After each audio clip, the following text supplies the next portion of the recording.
করি যে রব্বুল আলামিন বাংলাদেশের মধ্যে দীর্ঘ 15টি বছর যে দুঃশাসন চালিয়েছিল আওয়ামী লীগ, গণতন্ত্রের নাম ধরে এসে বাংলাদেশে ফ্যাসিবাদী শাসন কায়েম করেছিল।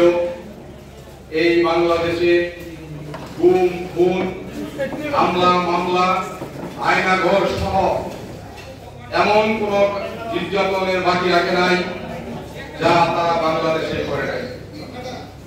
আমরা যদি লক্ষ্য করি, ইতিহাস থেকে যদি আমরা খেয়াল করি, তাহলে আমরা দেখব যে ফেরাউনের সময় যে রাজ্য ছিল সেই রাজ্যে তিনি ছিলেন প্রধান।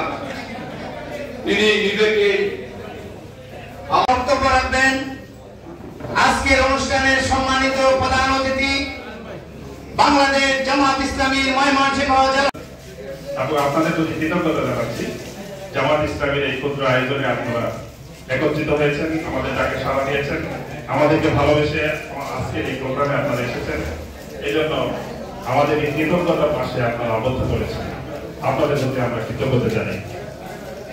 সম্মানিত ভাইয়েরা আমার, এই বিপ্লব পরবর্তী বাংলাদেশে আমরা দেখেছি ফ্যাসিবাদ বিরোধী যে আন্দোলন, এই আন্দোলনে একমাত্র আওয়ামী লীগের সুবিধাভোগী কয়েকজন নেতৃবৃন্দ বা কিছু লোক ছাড়া আওয়ামী লীগের লোকজন সহ সমস্ত জনগণ ঐক্যবদ্ধ হয়েছিল এই বাংলাদেশকে মুক্ত করার জন্য।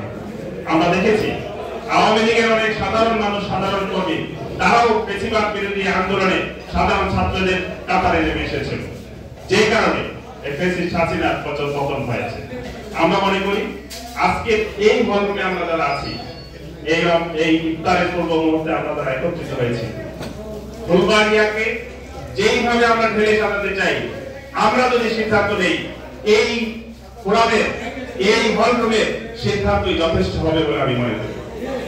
বাংলাদেশে কি হবে না হবে আমরা জানি না, ফুলবাড়িয়াকে আমরা মডেল ফুলবাড়িয়া হিসেবে গড়ে তোলার স্বপ্ন দেখি।